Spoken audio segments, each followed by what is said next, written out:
No salão de festas do condomínio, a música tocava baixo, enquanto os convidados se acomodavam nas mesas redondas.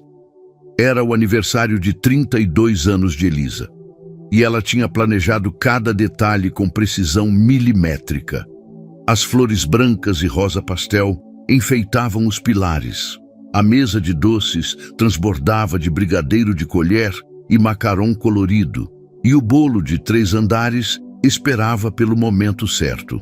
O vestido marfim que ela usava era delicado, justo nos quadris, com um decote que não era ousado demais, mas que deixava clara sua elegância natural. Seu marido, Felipe, circulava entre os convidados com um sorriso seguro, aquele que ela conhecia bem desde os 25 anos, quando começaram a namorar. Mas havia algo diferente naquele sorriso ultimamente, algo que Elisa notava quando ele pensava que ninguém estava olhando. Uma distração que se infiltrava entre as conversas. Um celular que desaparecia do bolso quando ela se aproximava. Ela tentava não dar importância, tentava acreditar que era apenas trabalho, pressão da empresa de consultoria onde ele era sócio. Mas no fundo, aquele incômodo roía devagar, como uma goteira constante. A sogra de Elisa, Cecília, chegou atrasada. Era assim que ela funcionava, sempre fazendo uma entrada, sempre precisando que alguém notasse. Cecília tinha 58 anos, cabelos loiros, platinados, unhas compridas e vermelhas, e um jeito de olhar para as pessoas que parecia estar sempre julgando. Ela se aproximou da mesa onde Elisa estava revisando os últimos detalhes da celebração e beijou a nora levemente na bochecha, aquele beijo que não toca de verdade. "Que bolo pequeno para uma ocasião especial", disse Cecília, ajustando o colar de diamantes no pescoço. "Esperava algo mais grandioso, considerando..." Elisa respirou fundo. Considerando o quê? Considerando que Felipe ganhava bem? Considerando que ela tinha sua própria carreira como advogada especialista em direito de família? Não respondeu. Apenas sorriu, aquele sorriso polido que tinha aperfeiçoado ao longo de 7 anos de casamento. Durante a festa, Elisa circulava entre as mesas. Seus pais estavam em um canto, conversando com tios. Algumas amigas riam perto do buffet. Tudo fluía como deveria, até que chegou o momento de cantar parabéns. Felipe pegou sua mão com aquela segurança que ela sempre admirou e a guiou para perto do bolo. As luzes foram apagadas, as velas acesas. As pessoas começaram a cantar. Foi então que Cecília sussurrou algo próximo ao seu ouvido, tão baixo que apenas Elisa conseguiu ouvir, enquanto os parabéns continuavam ao fundo. "Sabe que ele vai te deixar, né?" O mundo congelou por 1 milissegundo, apenas um. As palavras penetraram a pele de Elisa como uma agulha fina. Deixar. A palavra ecoou. Ele vai te deixar. Deixar. A música continuava. As pessoas cantavam. Felipe sorria ao seu lado sem notar nada, mas aquelas palavras oscilavam dentro de Elisa como uma campainha que não para de tocar. Ela piscou, respirou, e naquele espaço entre o último parabéns e o início dos aplausos, respondeu sem olhar para Cecília: "Que nem seu ex fez com você." Silêncio. Um silêncio que cortava a música como uma faca quente corta manteiga. Cecília piscou várias vezes, sua boca abriu e fechou como um peixe fora d'água. Os aplausos pararam momentaneamente. Felipe virou para Elisa com os olhos arregalados, não entendendo bem o que tinha acontecido, mas sabendo que algo tinha. Os convidados mais próximos, aqueles que estavam perto o suficiente para ouvir o sussurro de Cecília e a resposta de Elisa, começaram a trocar olhares constrangidos. Cecília saiu da área do bolo, sua face pálida sob maquiagem cuidadosamente aplicada. Ela se afastou em direção ao banheiro. Seu corpo rígido, seus passos firmes, mas seus ombros levemente tensionados. Ninguém a seguiu. Ninguém perguntou o que tinha acontecido. As pessoas apenas retomaram as conversas, como se nada tivesse ocorrido. mas a energia na sala tinha mudado. Felipe sussurrou para Elisa. O que foi isso? Depois eu te conto, respondeu Elisa, cortando o bolo com uma precisão que impressionava, enquanto sentia o coração ainda acelerado, mas por uma razão completamente diferente. Não era medo, era algo mais próximo da clareza, daquela sensação estranha de ter dito exatamente o que precisava ser dito, no momento exato, sem maquiagem social ou politesse. A sobremesa foi servida, as pessoas comeram. A música continuou, mas Elisa sabia que tinha iniciado algo que não tinha volta. A pergunta de Cecília, sabe que ele vai te deixar, né? Tinha um significado que ia muito além das palavras, e a resposta de Elisa também. Mais tarde, quando os últimos convidados se iam, quando Felipe ajudava a arrumar as mesas e os garçons limpavam o salão, Cecília reapareceu. Seus olhos estavam vermelhos, não de choro, mas de raiva. Ela se aproximou de Felipe, ignorando completamente Elisa, e sussurrou algo em seu ouvido. Felipe olhou para Elisa com confusão. Qual era a graça? Perguntou ele. Elisa colocou as mãos na cintura. Sua mãe me disse na minha festa de aniversário que você ia me deixar. Eu apenas apontei que ela tem experiência no assunto. Felipe piscou lentamente, processando. Depois, para a surpresa de Elisa, ele começou a rir. Não era o riso nervoso que ela esperava, mas algo profundo, genuíno. Minha mãe é impressionante, disse ele ainda rindo, mas você foi melhor. Naquela noite, dirigindo de volta para casa, Elisa olhou pela janela do carro. As ruas da cidade brilhavam com as luzes noturnas. Felipe dirigia ao seu lado, ocasionalmente colocando a mão em sua coxa. E pela primeira vez em meses, ela sentiu algo diferente. Não era apenas a adrenalina da confrontação. Era o reconhecimento de sua própria voz, de sua própria força. Mas havia ainda um problema maior que as palavras de uma sogra em uma festa. Um problema que envolvia um celular que sumia, mensagens que ela havia visto sem querer e um nome que aparecia nos chats de Felipe com mais frequência do que deveria. Um nome que ela tinha tentado ignorar, mas que voltava constantemente, como uma sombra que não desaparecia. E Cecília, sentada em casa naquela noite, sozinha em seu apartamento de 3 quartos, repassava mentalmente o que tinha acontecido. Ela tinha um objetivo ao dizer aquelas palavras. Não era apenas uma maldade aleatória, era estratégia. Cecília sabia coisas que Elisa não sabia. E ela tinha um plano para que ninguém descobrisse que ela era a responsável pelo que estava prestes a acontecer. Uma semana depois da festa, Elisa estava em seu escritório.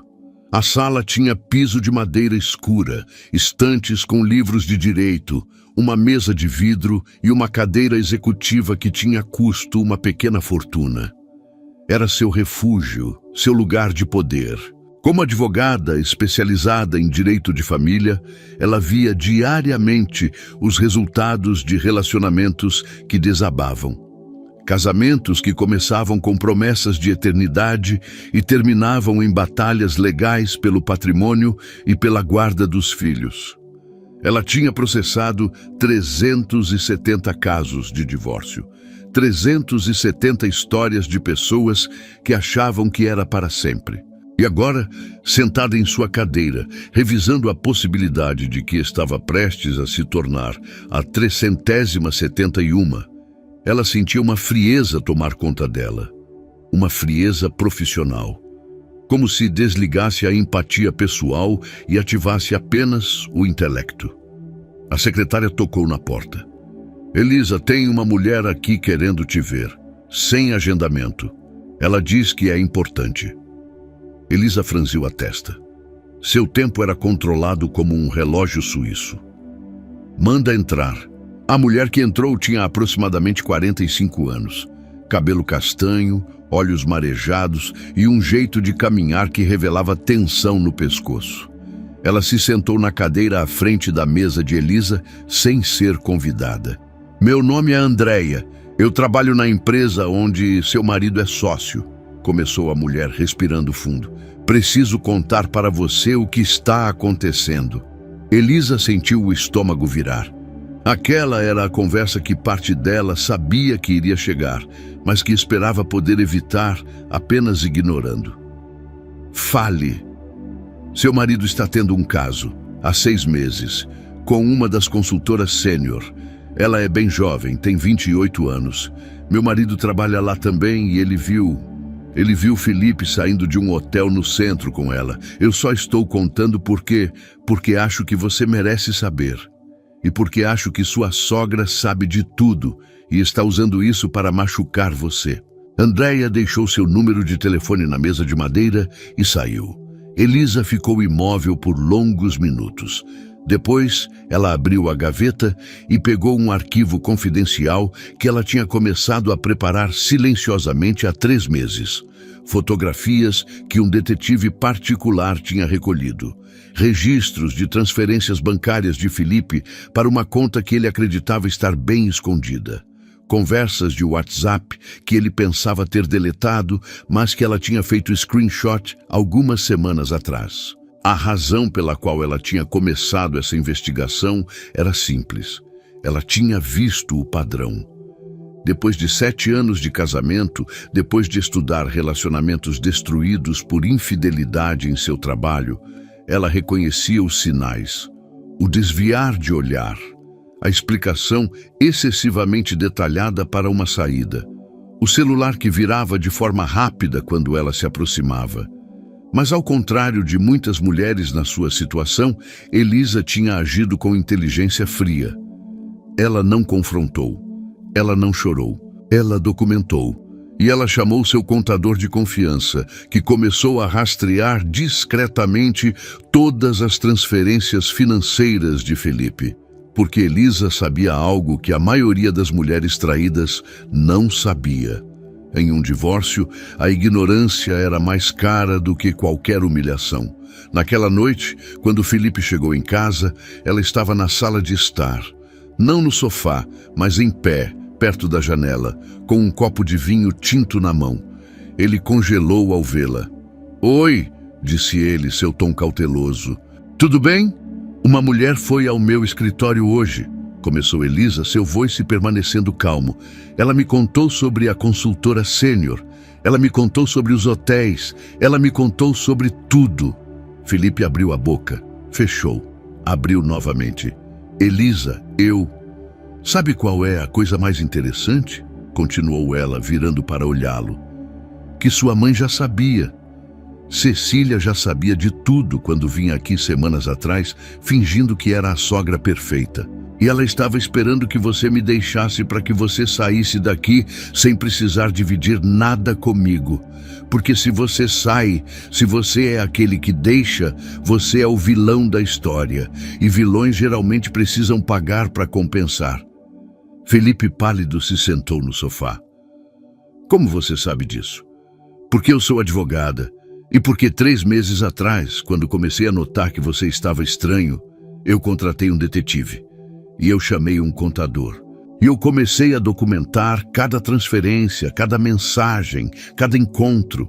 Elisa tomou um gole de vinho. "Você e sua mãe cometeram um erro. Vocês acharam que porque você é homem, porque você ganha bem, porque tem contatos importantes, que poderiam fazer isso comigo. Que eu seria apenas mais uma ex-esposa chorando em casa." "Elisa, por favor." "Deixa eu terminar", ela disse, levantando a mão. "Nós estamos casados há 7 anos. Nós não temos filhos, o que torna isso mais simples e mais complexo ao mesmo tempo. Você tem um apartamento em Ipanema que é metade seu e metade meu. Você tem uma participação na empresa que vale aproximadamente R$2.300.000. Você tem uma conta em um banco privado em Grand Cayman com $750 mil que você achava que era secreta." Felipe estava branco como papel. "Como você..." "Eu tenho tudo documentado. Cada centavo, Felipe. E por que você está tendo relações extraconjugais comprovadas? Porque você está tentando ocultar patrimônio, porque você está sendo influenciado por sua mãe para me deixar em uma posição financeira vulnerável, você vai perder essa batalha. Não porque seja homem ou mulher, mas porque você foi negligente e porque eu sou melhor em leis de família do que qualquer advogado que você contratar. O silêncio que se seguiu foi absoluto. Felipe abaixou a cabeça, seus ombros caindo. "Qual é a sua proposta?" perguntou ele finalmente. "Você vai assinar um termo de separação que preparei semana passada. Você vai transferir 30% do patrimônio conjugal para mim, mais R$30 mil mensais por um período de 2 anos. Você vai explicar para sua empresa que você está se separando e você vai pedir demissão da sócia com quem estava se envolvendo. E você nunca mais vai falar mal de mim para ninguém, especialmente não para sua mãe. E se eu recusar? Aí eu arquico para divórcio litigioso e eu garanto que você sai disso com 50% ou menos do que você tem agora. Porque documentei tudo, Felipe, cada coisa."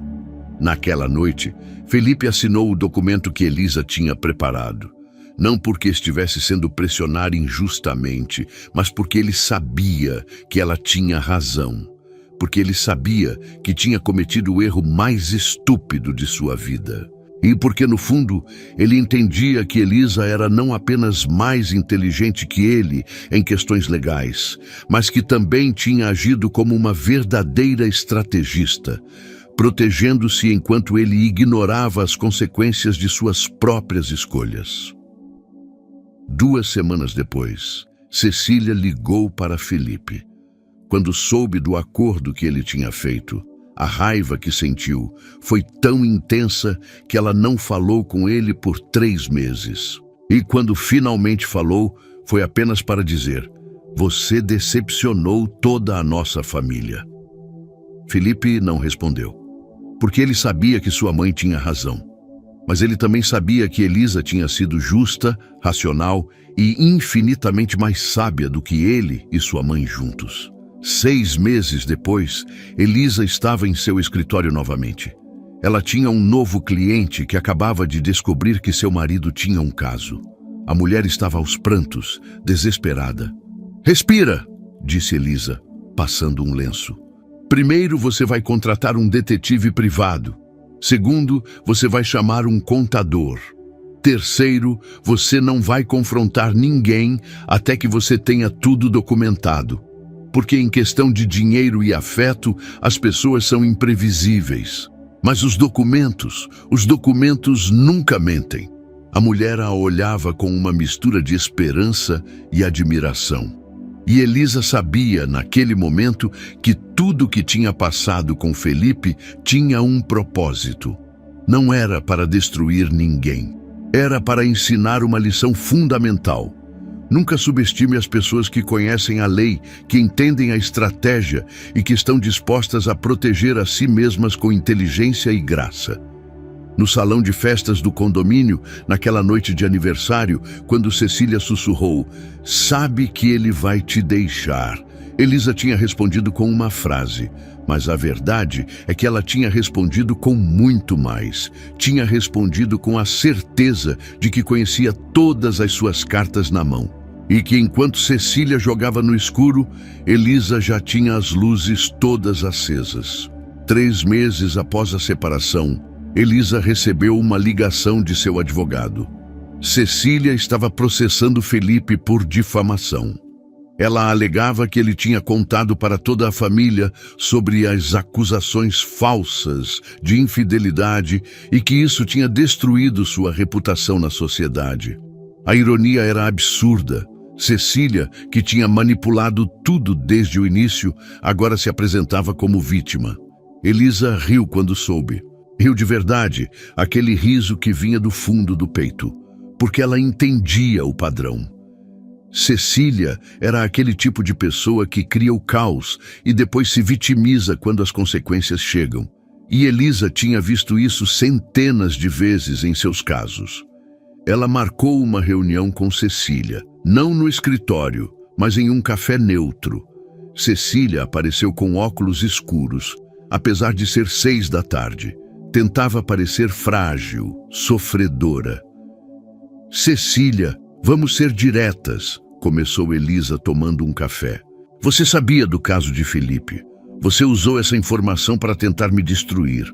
E quando aquilo não funcionou, você começou a processar seu próprio filho para se vitimizar. Cecília ficou pálida. Você não tem prova de nada. Na verdade, tenho. Andréia, a mulher que veio ao meu escritório, ela registrou a conversa que teve com você semanas antes de vir falar comigo. Ela te pediu para não contar nada a ninguém, mas você ignorou, porque você queria que eu descobrisse na pior forma possível. Você queria que eu saísse correndo de Felipe sem documentar nada, sem proteger meu patrimônio. Cecília tremeu ligeiramente. Aqui está o que vai acontecer, continuou Elisa.